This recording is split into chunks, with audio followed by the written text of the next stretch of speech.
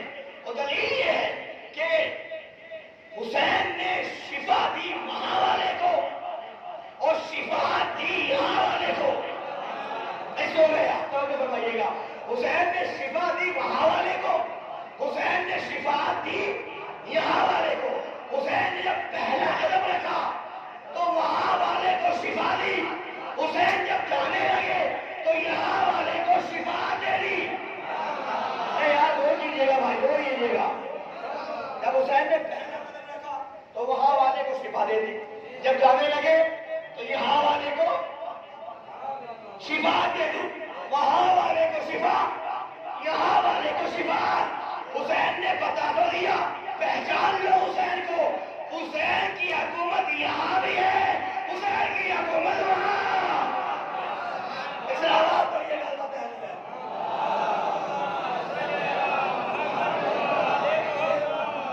اچھا آخری بات ہے کہ بات تمام کرتا ہوں۔ حسین نے وہاں والے کو شفا دی اور یہاں والے کو شفاعت۔ جانتے ہیں یہاں والے کو کیا درجہ دیا؟ گناہگار تھا اور اپنی ماں کا رومال باندھ کے علیہ السلام بنا دیا۔ جب میں نے پوچھا امام سے، مولا کہ آپ نے ہر کی پیشانی پر رومال کیوں باندھ دیا؟ تو علماء سے میں نے پوچھا تو علماء نے بتایا کہ وہ ہر کی پیشانی پہ تیر لگا تھا اور خون رکنے کا نام ہی نہیں لے رہا تھا۔ تو حسین جب ہر کے پاس پہنچے تو ہر کی پیشانی پہ رومال باندھ دیا اور وہ خون رک گیا۔ میں نے علماء سے پوچھا کہ حسین کا اعجاز تو ظاہر سی بات ہے موزے والے ہیں حسین، اگر حسین ہر کے پیشانی پہ ہاتھ بھی رکھ دیتے تو بھی خون رک جاتا، یہ رومال کیوں باندھا؟ چلیے مثال دیتا ہوں، ہندوستان میں تو ایسا نہیں ہوتا، پاکستان میں ایسا ہوتا ہے کیونکہ وہاں خطرہ زیادہ ہے مجلسوں میں، وہاں پر جو ہے زیادہ خطرہ ہے۔ لیکن کیا کہتے ہیں ان کی عقیدوں کو، جتنا لوگ روکنے کی کوشش کرتے ہیں اتنا زیادہ مجمع جاتا ہے۔ خدا کے دم یہ کہہ رہا ہوگا کہ ہندوستان میں ایسا ہوتا لوگ بھاگ جاتے ہیں۔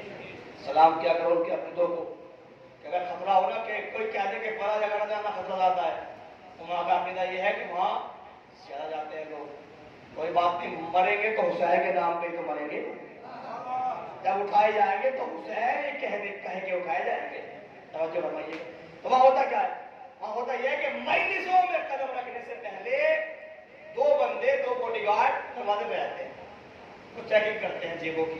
کوئی بھی آئے، عزادار آئے، شیعہ آئے، سنی آئے، دیوبندی آئے، بریلوی آئے، اہل حدیث آئے کوئی بھی، لیکن چیکنگ کروائے گا، جیبوں کی پہلے چیکنگ کروائے گا۔ اور یہ بھی کمال ہے کہ وہ لوگ جیب کی چیک کرتے ہیں، عقیدوں کی چیکنگ نہیں کرتے۔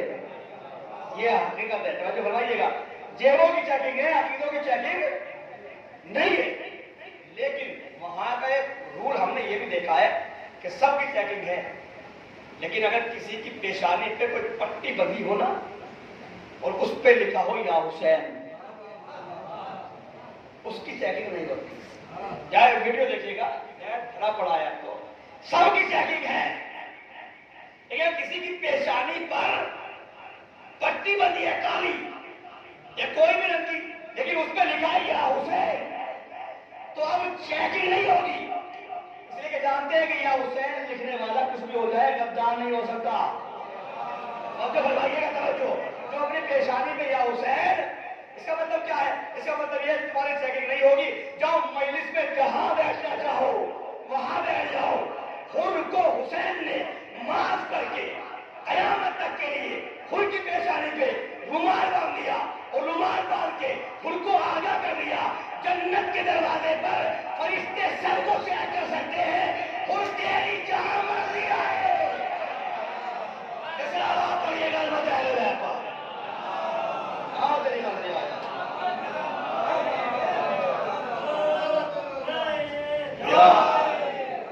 جہاں تیری مرضی آئے جنت میں چلا جا، اور قیامت تک کے لیے ان کو علیہ السلام قیامت تک کے لیے بھی کہہ نہیں پایا میں، بیچ بیچ میں بات آ جاتی ہے۔ سوال یہ ہے، لوگ سوال کر رہے ہیں کہ یہ جو ازادار لوگ لگائے بیٹھے ہیں کہ حسین کے غم پہ رو لو اور جنت مل جائے گی۔ کمال یہ ہے کہ انسان اپنے اعمال پہ غور نہیں کرتا، ان کی صفات پہ شک کرتا ہے۔ تو خدا را ان کی صفات پہ شک نہ کرو، اپنے اعمال پہ غور کرو۔ توجہ فرمائیے گا، وہ تو جس کو چاہے جنت دے دے، لیکن اعمال کو دیکھو، اپنے اعمال پہ غور کرو، ان کی صفات پہ شک نہ کرو، ان کے اختیار پہ شک نہ کرو۔ وہ مالک جنت ہے، جس کو چاہیں گے ہاتھ پکڑ کے جنت میں داخل کر دیں گے۔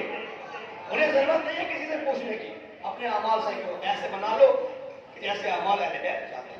کمال ہے کہ حسین ان عزاداروں کو معاف کیسے کرا سکتے ہیں، کیسے ان کو شفاعت دلا سکتے ہیں۔ حسین، میں کہتا ہوں تم نے تاریخ ہی نہیں پڑھی۔ حسین جب آئے نا دنیا میں پہلے دن، تو حر نے یہاں والے کو، حسین نے یہاں والے کو معاف نہیں کیا،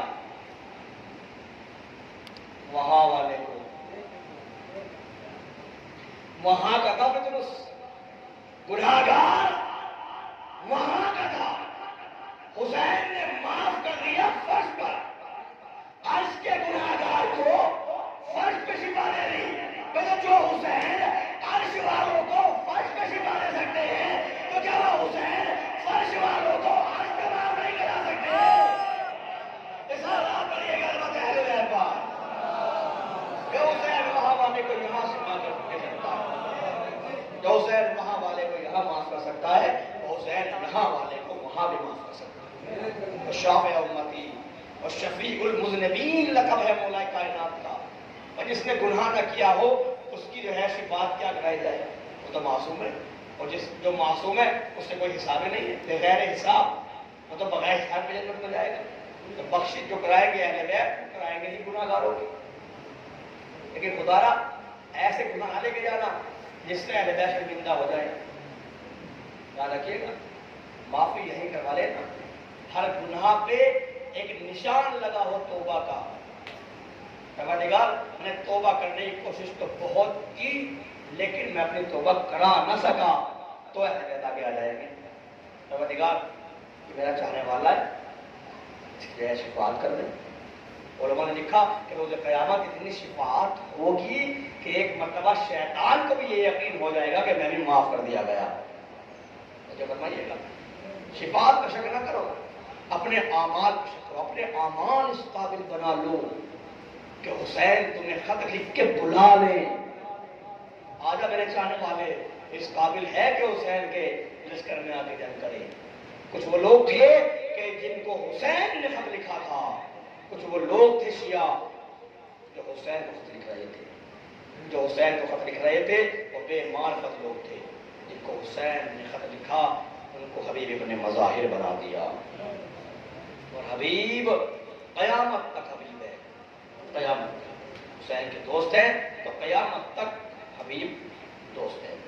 کربلا میں وہ معرکۃ العارا جنگ لڑی حبیب ابن مظاہر نے کہ لوگ دیکھنے میں مجبور ہو گئے، ہے تو بوڑھا لیکن جنگ جوانوں کی طرح کر رہا ہے، چھپ چھپ کے جو چلتا ہے حبیب ابن مظاہر، چھپ چھپ کے جو چلتا ہے حبیب ابن مظاہر، شبیر کے قدموں کے نشان ڈھونڈ رہا ہے۔ پر بوڑھا حسین کا چاہنے والا کبھی بوڑھا ہوتا ہی نہیں، لہجے کی کڑک دیکھ جواں ہے کہ نہیں ہے، بالوں کی سفیدی کو بڑھاپا نہیں کہتے۔ حسین کے چاہنے والے اگر 90 سال کا بھی ہے تو جوان ہے، یہاں بڑھاپا نہیں آتا۔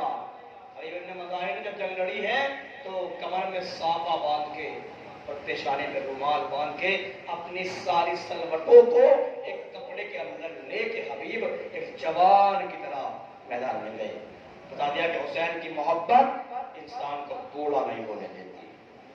لیکن حسین کی ماں جو آپ سے تو آنسو کی طلبگار ہے، حسین کی ماں آپ سے تو آنسو چاہتی ہے، میرے چاہنے والوں تو آنسو ہوں تاکہ یہ آپ کی آنکھوں سے نکلے ہوئے آنسو میرے حسین کے زخموں کا مرہم بن جائے، میرے حسین نے بڑے زخم کھائے ہیں، میرے حسین کے کلیجے پہ علی اکبر کا داغ ہے، میرے حسین کے کلیجے پر اپنے بھائی کی شہادت کا علم ہے، عباس علمدار کی رفاقت حسین، میرے بیٹے حسین کے سینے پر میرے قاسم کی لاش کے ٹکڑوں کا رنج ہے، اور مولا ایک ایک انصار ایک ایک اقربا کے لاشیں لاتے رہے، آخری وقت آیا حسین شہید ہو گئے،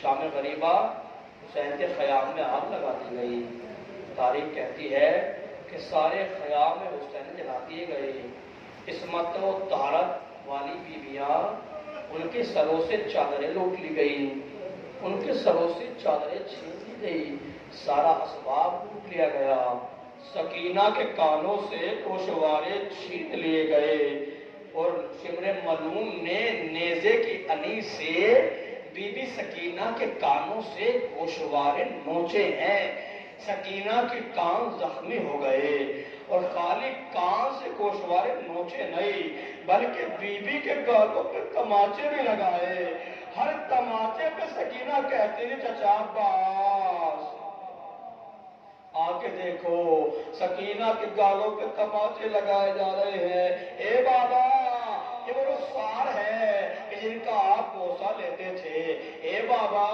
شمر نے میرے گالوں پہ تماچے لگائے، ہمارا سلام اس مظلومہ پر کہ جس کے گالوں کا رنگ مسلسل بدلتا رہا، تاریخ کہتی ہے کہ سکینہ کو کہیں بھی چین نہ لینے دیا، سکینہ کو تماچے لگاتے رہے، تاریخ کہتی ہے کہ قافلے کو قید کر کے گنج شہیدہ سے گزارا گیا، ارے اس جگہ سے گزارا گیا جہاں پہ شہداء کے لاشیں پڑے تھے، ارے بیویوں کا دل بھرایا، زینب نے کہا میرے ماں جائے، ارے مجھے معاف کر دینا، تاریخ کہتی ہے کہ قافلہ چلتا رہا، چلتے چلتے ایک مرتبہ وہ سر وہ نیزہ کہ جس پہ سر امام حسین تھا خولی کے ہاتھ سے چھٹا اور زمین میں آ کے نصب ہو گیا، بہت کوشش کی اشقیاء نے کہ اس نیزے کو زمین سے نکال لیا جائے لیکن زمین سے نہ نکال سکے، جب نہ نکال سکے نا تو لوہے کا تازیانہ لہراتا ہوا شمر ملعون سید سجاد کے قریب آیا، آنے کے بعد کہا سجاد ارے اپنے بابا سے پوچھ کہ تیرے بابا کا سر آگے کیوں نہیں بڑھتا، اگر یہ سر آگے نہ بڑھا تو میں تیری پشت پہ تازیانے ماروں گا، ارے سجاد بابا کے قریب آئے، بابا سجاد کے اندر وہ طاقت نہیں ہے کہ شمر کے تازیانے کھائے، اے بابا آپ کا سر آگے کیوں نہیں بڑھتا، سر حسین سے آواز آئی سجاد ارے میرے سینے پہ سونے والی سکینہ راستے میں کہیں گر گئی ہے، جب تک سکینہ نہیں آئے گی میرا سر آگے نہیں بڑھے گا، تاریخ کہتی ہے دونوں بہنیں زینب ام کلثوم ارے سکینہ کو تلاش کرنے لگی، چلتے چلتے دیکھا کہ ایک نقاب پوش بی بی ہے جس کی آغوش میں سکینہ بیٹھی ہے، بی بی قریب گئی اور کہے بی بی ارے تمہارا بڑا شکریہ، ارے آپ اس بچے کو بڑا پیار کر رہی ہے، اس بچے کو جس نے دیکھا تماچے مارے ہیں، اے بی بی ہمارے پاس کچھ نہیں ہے، اگر ہوتا تو ہم آپ کو دیتے لیکن ہم وعدہ کرتے ہیں کہ ہماری اماں ارے شعبہ محشر ہے، ہم اپنی اماں سے آپ کی شفاعت کرائیں گے، اے بی بی اپنا نام تو بتاؤ، ارے سیدہ سے رہا نہ گیا، نقاب کو الٹا، اے میری بچی زینب تو نے اپنی اماں کو نہ پہچانا، پہچان میں تیری ماں، توڑ کے زینب نے پڑ گئی، اے اماں میرا حسین مارا گیا، میرے اکبر کے سینے میں بچی لگی، میری قاسم کی لاش کے ٹکڑے گھوڑوں کی ٹاپوں سے پامال، نظم بے قضاء تسلیما لامر انا للہ و انا الیہ راجعون، ماتم حسین۔